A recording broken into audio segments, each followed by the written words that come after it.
¿Ya está grabando? ¿Sí? Hi, welcome. Hi, this way please. Come on, step in. I won't bite, I swear. Hey guys, this way please. Vaccination, so don't worry. You're safe. Welcome. Before we continue, I hope you don't mind that we're recording this little presentation. Is that okay with you? Alrighty, so my name is Danny. In this program tour, we're going to give you a small presentation or a brief presentation regarding the oysters of the Sea of Cortez and the pearls with the same name. But before we continue, may I offer you something to drink? Perhaps beer, water, pop? No? Alrighty. Well, many people do not know this, but one of the main reasons for explorers and conquerors to come to this area of Mexico were precisely looking for this type of gems, the Sea of Cortez Pearl. Its shape, color, and texture is unique. You will not find this type of gems anywhere else in the world. That's why they were very wanted for the European royalty. So, when the Spanish saw the Aztec royalty wear this type of gems or this type of pearls, they figured out where they were taking them from. So, a lot of explorers tried to get here, but the rates were so high that they did so in small groups. You know, where there are less people, they would add more of these treasures, right? But they didn't know was the huge or the immensity of the desert of Sonora that they have to walk or horse across. And the native people from there, on difference to the Aztec people that they saw Spanish as gods, they saw them as a threat, so they would be hostile with them. So instead of imagine or picture yourself that you're in the desert alone.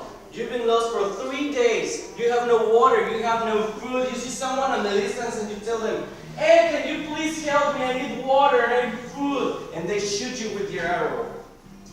Because they thought they were used to have everything full-handed, right? That makes everything very difficult or very challenging to get here.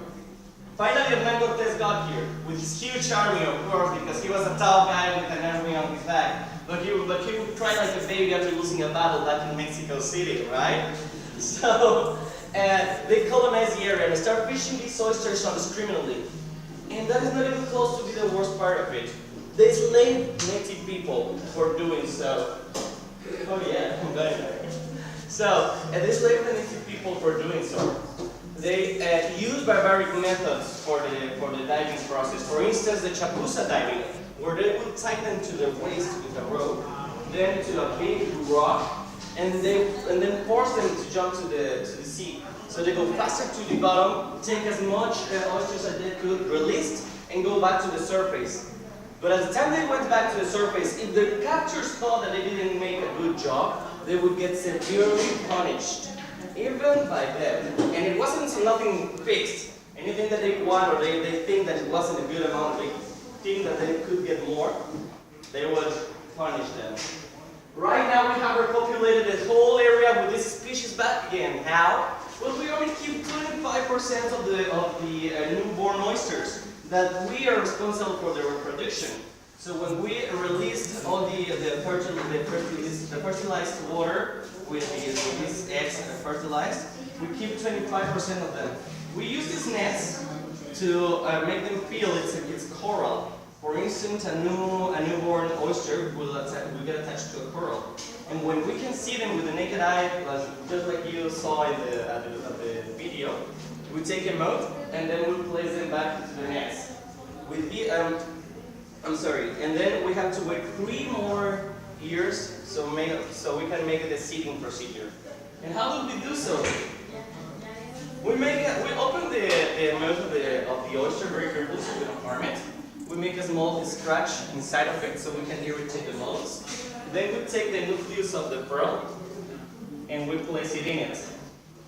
Then we close it and place them back into their nets. With this, we simulate the attack of a parasite.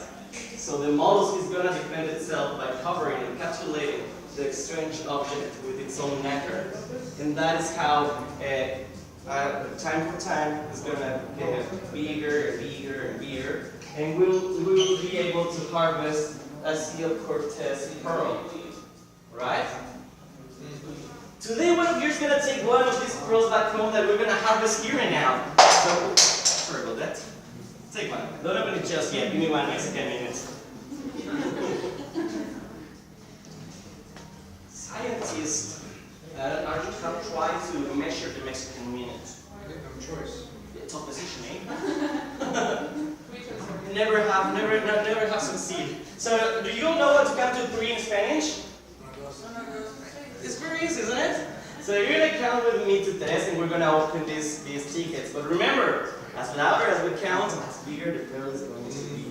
That's why it has to be in Spanish, because this guy does not speak English. So count with me. Y dice, 1, 2, 3. Open your tickets.